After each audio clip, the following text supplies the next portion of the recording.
susunod po na magtatanong ay ang ating minamahal na Deputy Speaker, Congressman Rodante Marcoleta. Deputy Speaker Marcoleta, you're now recognized. Salamat po, Mr. Chair. Mr. Lopez. Magandang hapon po, Kong Marcoleta.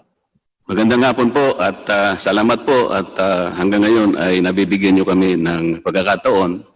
Masagot po ninyo ang ilang pang katanungan mula sa amin.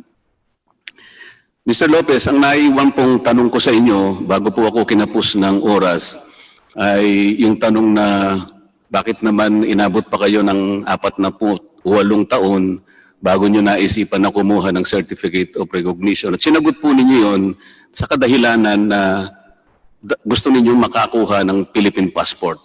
Hindi po ba, Mr. Lopez? Opo. Kasi po, Mr. Lopez, pagka nga naman kayo ay nakakuha ng Philippine passport, dagdag pong kaginhawaan yun eh. Halimbawa po, kung kayo naglalakbay, halimbawa galing kayo sa Europa, uuwi kayo ng Pilipinas, doon sa return ticket po ninyo, i-require po kayo nung tinatawag na ICAO. Ito po yung International Civil Aviation Organization. Magkakaroon pa po ng konting alingas-ngasyon kung wala kayong Philippine passport eh. Sa maraming paglalakbay ninyo na inamin ninyo, kailangan nyo talaga yung Philippine passport para maiwasan itong ganitong mga alingas-ngas. Tama po ba yun, Mr. Lopez? Hindi ko po alam. I am not aware of the ICAO. Isa pa po dahil sa Amerikano kayo, Mr. Lopez. Pangkaraniwan po kasi pag mga Amerikano pupunta sa ating bansa, hindi po kayo nangangailangan ng visa, hindi po kagaya ng mga Pilipino, talagang sakripisyo po para mabigyan ng visa. Kayo po bilang Amerikano, pangkaraniwan po wala kayong visa eh. Kaya lang, inamin nyo nung nakaraang pagtatanong, meron kayong nakukuhang balikbayan visa. Tama po ba yun, Mr. Lopez? Hindi balikbayan visa, but balikbayan stamp on your passport. Ano po yan, Mr. Lopez? Hindi po balikbayan visa, it is a balikbayan stamp. Balikbayan yung stamp nila sa immigration. So, ini-stamp po. Ano po yung pananatili po nyo sa bansa pag umuwi kayo? Ilang araw po, ilang buwan ang nakatakda kapag ka po kayo minarkahan ng balikbayan stamp? Ilan po ang binibigay na araw o buwan kaya para kayo makapanatili sa ating bansa dahil wala po kayong Philippine passport? Ang ginagamit po niyo yung American passport. The rules of immigration has changed. I have both my Philippine passport and American passport when I go through immigration now. Mr. Lopez, nung wala pa po kayong American passport, anong Philippine passport, ang ginagamit niyo yung American passport. So pag uwi ninyo, tatatakan po yung American passport ninyo ng balikbayan stamp. Ilan pong araw o buwan kaya ang binibigay sa inyo? I don't recall, Your Honor.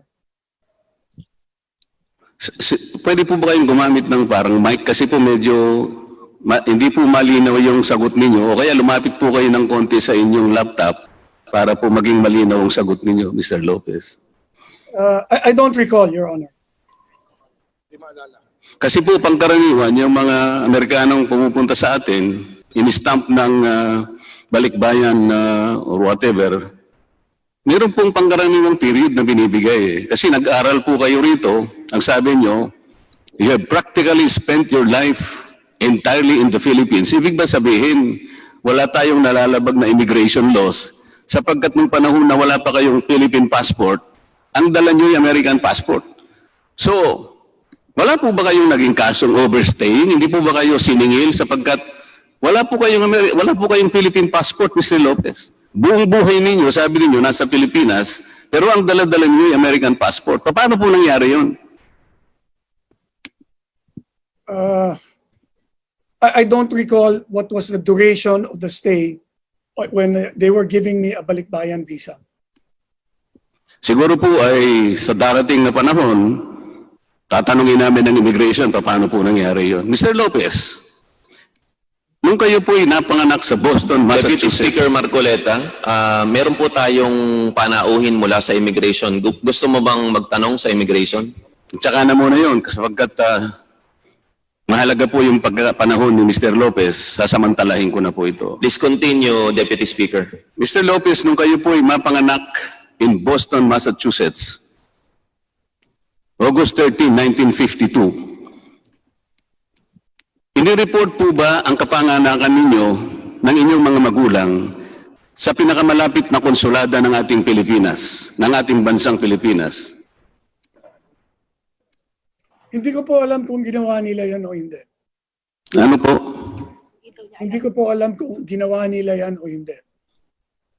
Kasi po ang mga Pilipino ang mga magulang po ninyo, Mr. Lopez, hindi naman po ordinaryong mga Pilipino.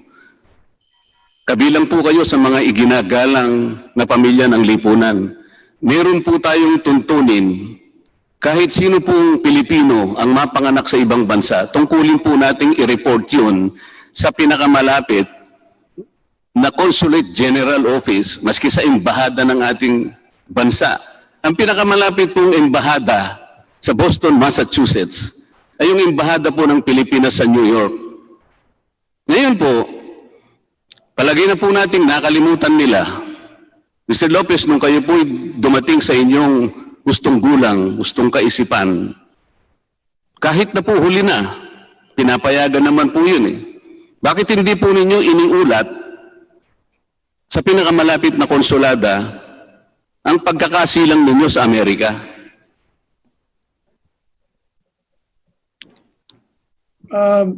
Your Honor, are you talking about me after I turned 21?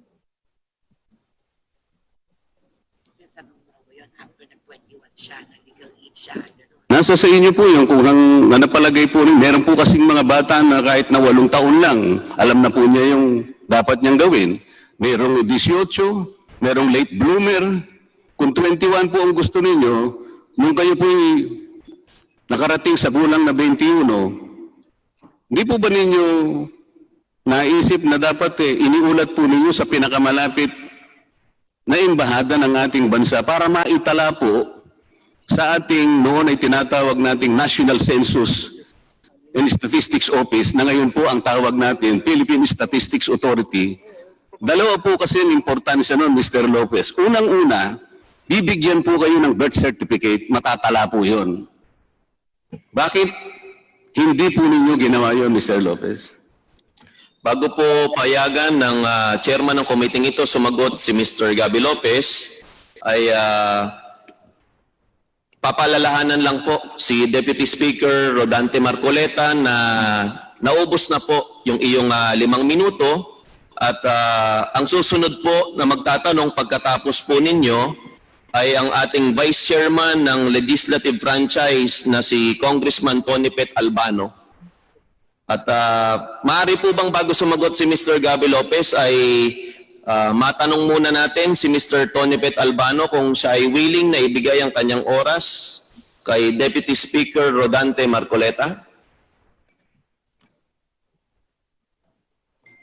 Vice Chairman Albano.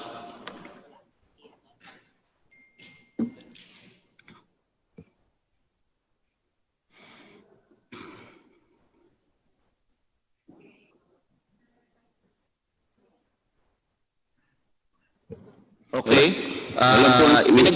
Pinagbigay alam na po ni Vice Chairman Tony Pet Albano at ni Congressman Inodi ang iyong mga dalawang kasunod na you can consume their time at meron ka pa pong panibagong 10 minuto. Ms. Marcoleta. Alam po ninyo, kung mapapansin ninyo, halos 3 lamang po kami na kumakatawan sa ibang panig ng usaping ito. Napakarami po ng mga authors ng bill para bigyan ng prangkisa ang Abs-Cbn. Kung sila po ay merong 3 minuto bawat isa, kahit na yung 15 authors lang, 45 minutes po yun eh. Tatatlo lamang po kami. Hindi ba niyo kami bibigyan ng sapat na panahon naman? Total naman ito para sa kapakanan ng Abs-Cbn. Malinawan ng ating mamamayan, Mr. Chair. Kasi po, kung puputol-putulin natin ito, ewan ko po, baka hindi na masakyan ng mga taong gustong maunawaan lahat ito. Lalong-lalo na po yung mga kababayan natin, Mr. Chair. Deputy Speaker Rodante Marcoleta, ulitin ko po, ibinigay na po sa iyo yung panibagong 10 minuto ni Congressman Tony Pet Albano at ni Congressman Inudi. You may continue without any interruptions, Deputy Speaker Marcoleta. Salamat po. Mr. Lopez, ang naiwan ko pong tanong sa inyo, una, bakit hindi po nagawang i-report ng inyong mga magulang? Meron po tayong tinatawag na form dyan eh. Ito po yung Philippine Report of Birth. Ayan po ay regulasyon ng ating pamahalaan. Saan man kayong panig ng mundo na panganak, kailangan po ninyong i-report yon sapagkat kung gusto po ninyong kayo matala bilang isang Pilipino. Ngayon, nung kayo nasa ustong gulang na, hindi rin po ninyo inireport sa ating tanggapan sa ibang bansa. Bakit po? Your Honor, I would like to direct Hindi ko marinig yung ano eh. Ayo Bautista, my lawyer, to respond to this particular question. Mr. Gabby Lopez, maaari po ba kayong lumapit sa inyong monitor kasi hindi po kayo masyadong maintindihan. Maraming salamat po, Mr. Gabby Lopez. How is this? Is this better? Opo, mas malakas po. Your Honor, I would like to direct my counsel to respond to this particular question from Cong Hindi Marcoleta. po masasagot po ng counsel ninyo yan, Mr. Lopez. Ipagpaumanhin po ninyo.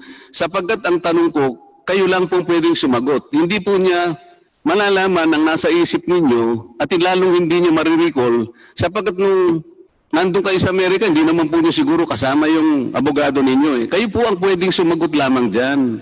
Ipagpaumanhin po ninyo. I understand, Cong Marcoleta, it's just a point of order that, I want to clarify that only a lawyer can give his legal opinion. If that's correct, Your Honor. Lopez, ulitin po namin sa inyo, ang inyo pong legal counsel ay pwedeng sumagot on part of Abs-Cbn. Yun nga lang po, Mr. Gabby Lopez, ang katanungan po ni Deputy Speaker Marcoleta ay patungkol po sa inyong personal na buhay. At tungkol po sa personal ninyong buhay, kung hindi po ang magulang mo ang sasagot, Mr. Gabby Lopez, ikaw na po siguro ang pinakamakakaalam kung ano po yung nangyari sa iyong personal na buhay. At sa pagkakataon pong ito, Deputy Speaker Marcoleta still have the floor. Siya po ang magsasabi kung sino po ang gusto niyan tanungin at sino po ang gusto niyan sumagot. Maraming salamat po. Your Honor, I cannot recall the reason why I did not go to Congress or the hall of to get a Philippine citizenship. I only know through my lawyers that it does not change the fact that I am a Filipino citizen, regardless of whether I actually executed these things habang bata pa rin ako o hindi. Mr. Lopez, hindi po ninyo nasasagot po ang aking tanong eh. Ano po ang dahilan? Bakit hindi naiulat ang inyong pagkakasilang sa Amerika? Gayong ito po ay isang tuntunin na dapat ito pa rin ng isang Pilipinong naipanganak sa ibang bansa. Hindi Yung ko lang po, maring nakalimutan. Pwede natin silang pagpasensyahan. Eh kayo po, nakalimutan din po ba ninyo? Well, apparently I did, Your Honor, because I did not do it. Alam po ba ninyo kung bakit ko tinatanong ito, Mr. Lopez? Kasi po nung nag-apply kayo ng Philippine Certificate of Recognition noong October 3, 2000, na kung hindi po kami nagkakamali, ang Immigration Commissioner ay kasama namin po ngayon sa kapulungan ito, si Congressman Rufus Rodriguez. Kasi po, ipag nawalang galang na po, kung ako po kasi ang commissioner ng immigration ng panahon na yon na kayo nag-apply, ang una ko pong kukunin sa inyo ay yung birth certificate ninyo. Wala pong katumbas na halaga yun, Mr. Lopez. A birth certificate is conclusive upon all your claims to citizenship. Wala na pong iba. Ang problema po, ni-require po ba kayo ng Bureau of Immigration ng panahon na yon na mag-submit kayo ng birth certificate authenticated by the National Census and Statistics Office na kung tawagin ngayon ay Philippine Statistics Authority. Hindi po kayo nag-require ng gano'n eh. Ni-require po ba kayo na mag-submit kayo ng dokumento na nagpapatunay na nung kayo'y napanganak, ang pagkamamamayan o citizenship ng inyong ama ay Pilipino pa rin? It could happen, Mr. Lopez, that at the time of your birth, pwede namang mangyari na kahit Pilipino pa ang ama ninyo, anong malay natin, several years prior to your birth in 1952, maaaring nagpalit kasi ng citizenship ang inyong ama. Kasi po may balita naman na totoo. Kayo na rin po ang nagbalita sa ENC, nabasa ko lang ito eh. Na in 1947, ang ama po ninyo ay nag-aral sa isang military school sa Virginia. Hindi ko lang po sinabing ni-renounce niya yung kanyang Philippine citizenship. Maaari lamang po.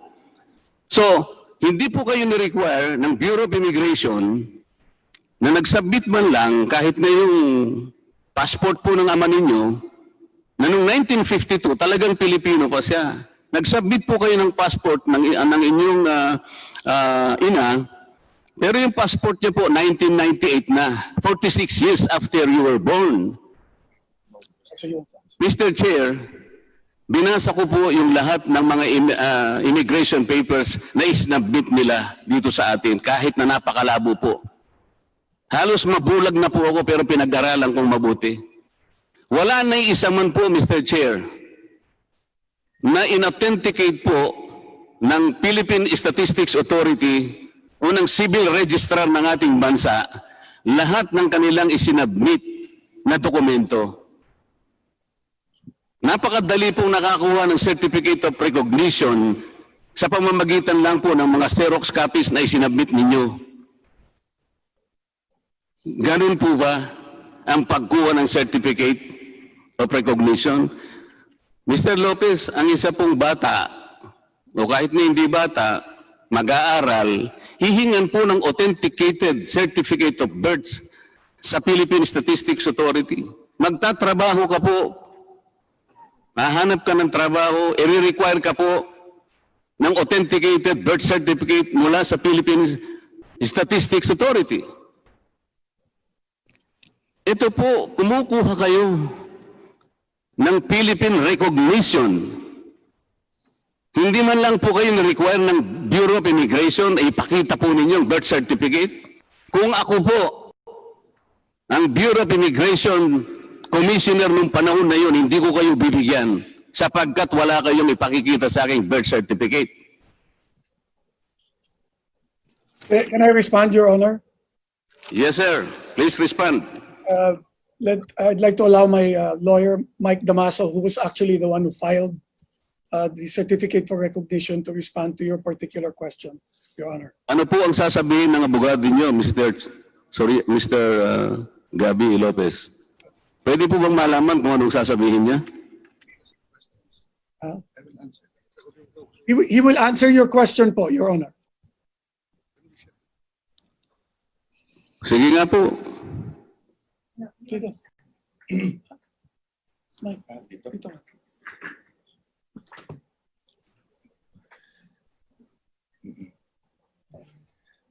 Magandang hapon po, Congressman Marcoleta. Damaso, kayo po ba ay nakapag-take na ng inyong oath? Opo, Mr. Chairman. Sige po, you may continue. Tungkol po dun sa birth certificate na hindi o na isubmit sa application for recognition ni Mr. Lopez, ang rason po niyan ay ang recognition ay procedure para dun ho sa mga walang birth certificate. Dahil kung merong birth certificate ho si Mr. Lopez, hindi na ho kakailanganin ang recognition at yun lang ho ang isasubmit niya sa Foreign Affairs at mabibigyan na ho siya ng passport. Ang rason ho kaya nga hindi makakuha ng passport ay dahil ho walang birth certificate at hindi na rehistro yung kanyang pagkapanganak sa Massachusetts. Kaya nga itong procedure na ginagawa ng Bureau of Immigration para dun sa sitwasyon po na walang mga birth certificate na natural born Filipino dahil sa Amerika sila pinanganak. So yan ho ang rason kaya nga kumuha ho ng recognition dito sa Pilipinas. O di inaamin po ninyo, attorney, na tagang wala siyang birth certificate, hindi po ba?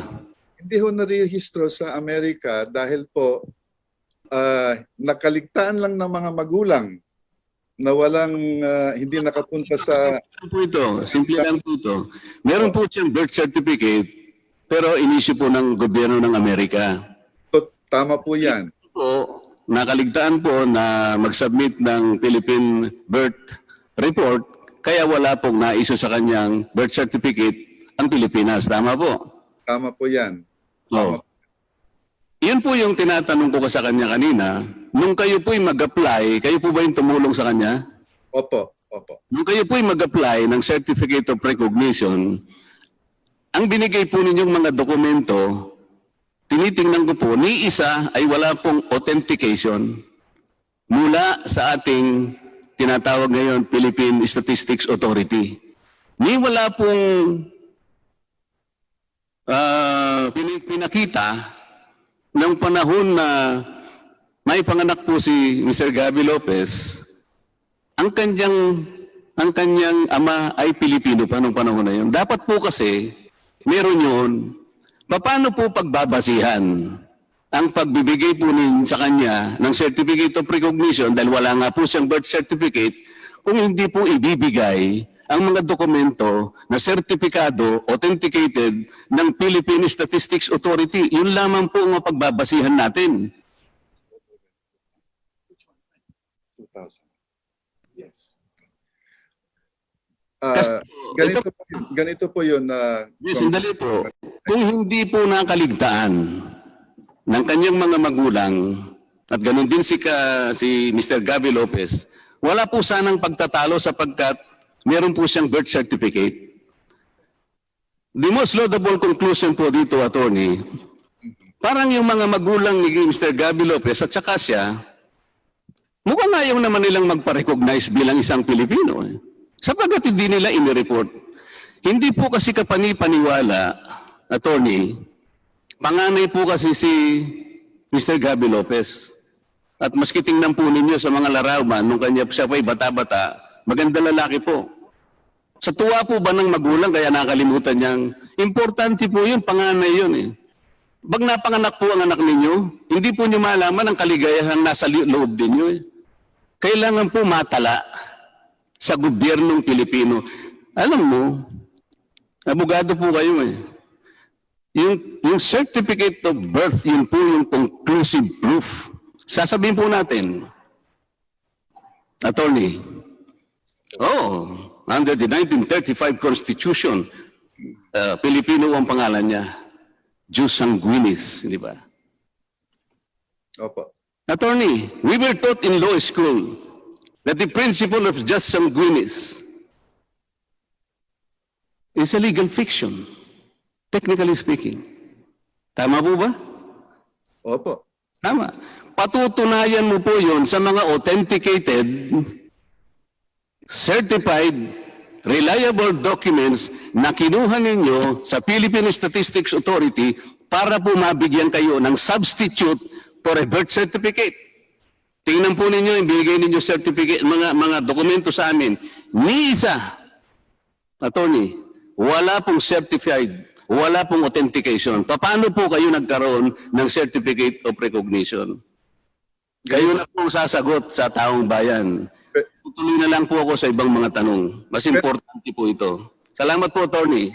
Salamat po. Isang paliwanag lang po kung pwede, Congressman. Hindi po. Maiksing lang po. Nais na po sa amin yun.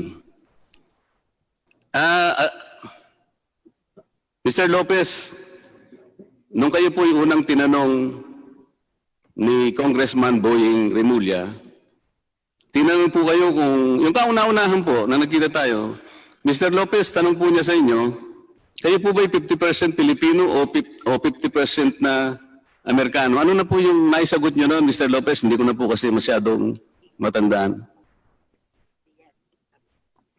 Hindi ko din maalala yung sagot ko. Your Honor. May I... You can look at the records. Ano po? Yes po. Sa mga tweet, kalahati po Pilipino, kalahati naman Amerikano. E di, parang lamangan. Walang lamangan po, Mr. Lopez, di ba? Hindi po, hindi po. I am a 100% Filipino po. Ano po? I am a 100% Filipino. 100% American lang po kayo? Pilipino. Paano po yung... sandali. Mr. Lopez, ang sagot nyo, you are 100% Filipino and 100% American. Yan po ba? Hindi po. Ano po yung sagot nyo? The issue of dual citizenship is merely a technical issue. In terms of substance, in terms of allegiance, I am 100% Filipino po. Sa mga tuwid, wala po kayong allegiance sa American government. Wala po.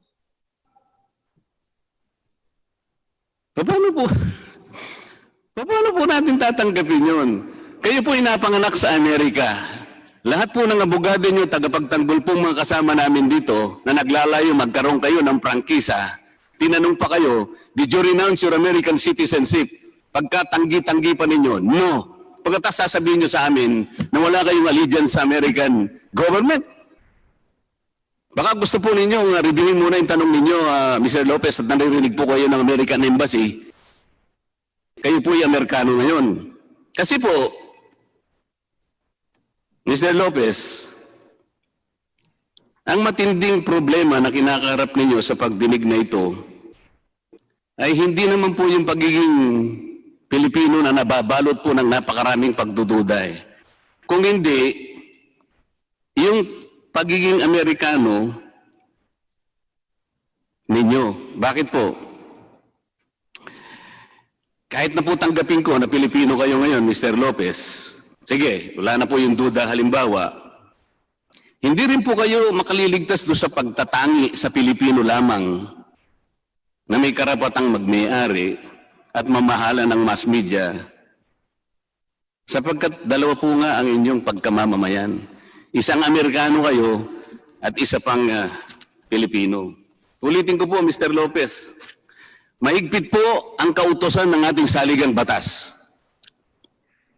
Ownership and management of mass media shall be limited to Filipinos, or corporations, cooperatives, associations, wholly owned by such citizens. Kapag purong kape po ang pinag-uusapan, Mr. Lopez, barako po ang ibig sabihin nun. Hindi po kape Amerikano na nabibili ni Congressman Mike Defensor sa Starbucks. Ganun lang po kasimple yun. Gaya po ng nasabi ko na, Mr. Lopez, ang pagiging Pilipino nyo siguro tatanggapin namin. Pero yung nagiging problema, bagamat ginusto niyong kilalanin lang ang pagka-Pilipino nyo ngayon, yung po talagang pagiging Amerikano. Pwede po bang sabihin ninyo sa amin, Mr. Lopez, ito po tapatan, nakaharap po kayo sa taong bayan, na kapag sinusuri natin ang mahigpit na kautusan ito ng ating saligang batas, tatanggapin lamang po ba namin ang pagiging Pilipino ninyo?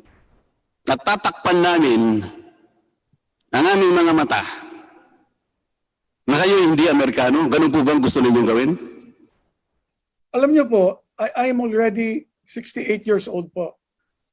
My record over the last 35 years is in the public records. You don't have to make a judgment without evaluating the evidence po. So if you look at that judgment, I stand by the record that I have put together in the last 35 years as chairman of Abs-Cbn po. It is very clear what my actions have been. There is no question that there's a conflict of interest between my being a Filipino and being an American. Time and again, I have shown that my actions always favor the Filipino. That is why our saying, the mission statement of Abs-Cbn is in the service of the Filipino. I am not making any judgment. For the record, I'm going to say that, Mr. Lopez. But since it was you were the one who brought this up. Sabi ko nga po kanina sa abogado ninyo, natutunan po namin sa eskwela na ang prinsipyo ng jus sanguinis is basically a legal fiction. I'd like to be able to ask you, Mr. Lopez, when you said that you will live and die as a Filipino, may I ask you if that claim for patriotism was supported by empirical evidence of allegiance to this country? You please tell us briefly, how much have you done for the Philippines to merit an evaluation of your loyalty, your fidelity, and your allegiance to this country? You tell us. Those are big words. You wanted to live and die for this country. But citizenship is one, allegiance is another. They say that citizenship, Mr. Lopez, is better found, or the meaning of that can be found in allegiance. Because citizenship is not convenience. Citizenship is earned. That is not inherited, technically speaking. You tell us now, Mr. Lopez, how much have you done so that we can sufficiently assert or even assess your allegiance to this country? It is your time, Mr. Lopez. Please tell us.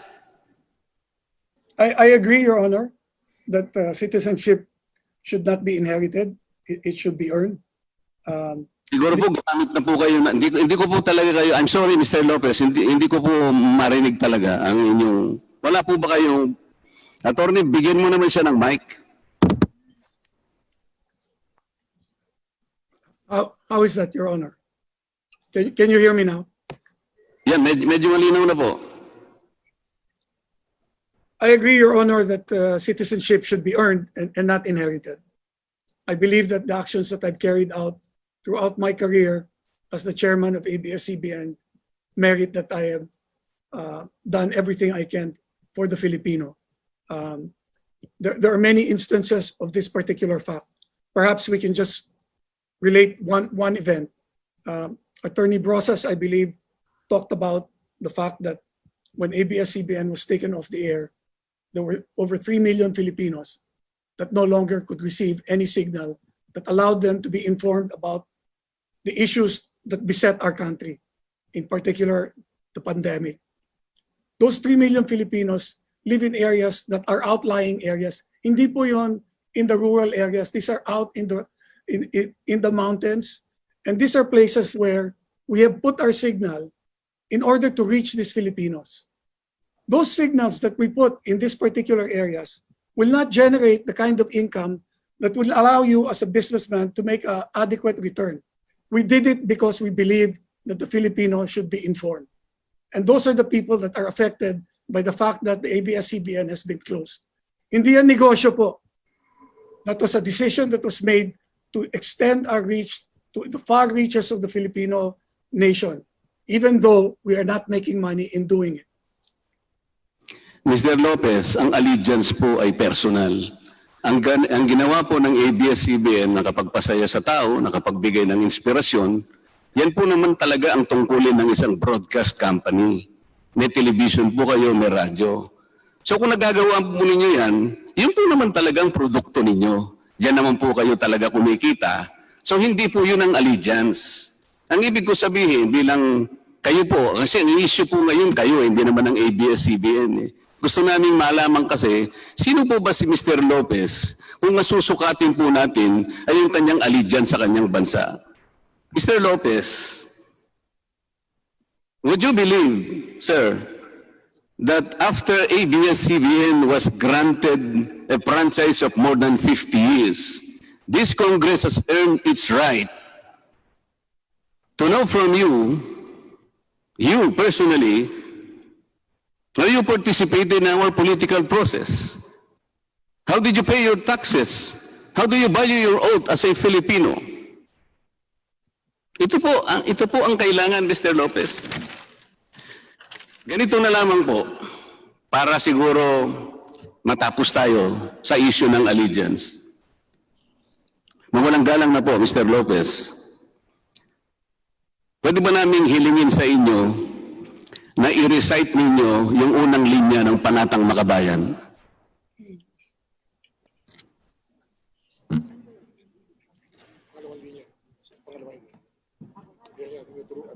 Unang linya lang.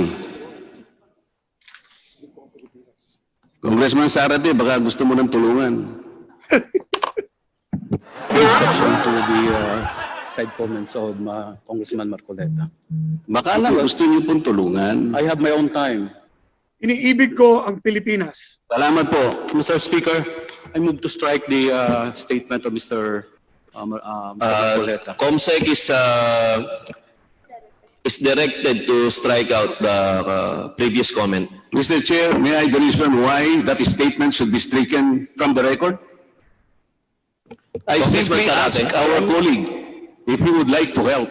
I am not the one under interpellation, Mr. Speaker. I have my own time, Speaking to Mr. Chair. Marcoleta.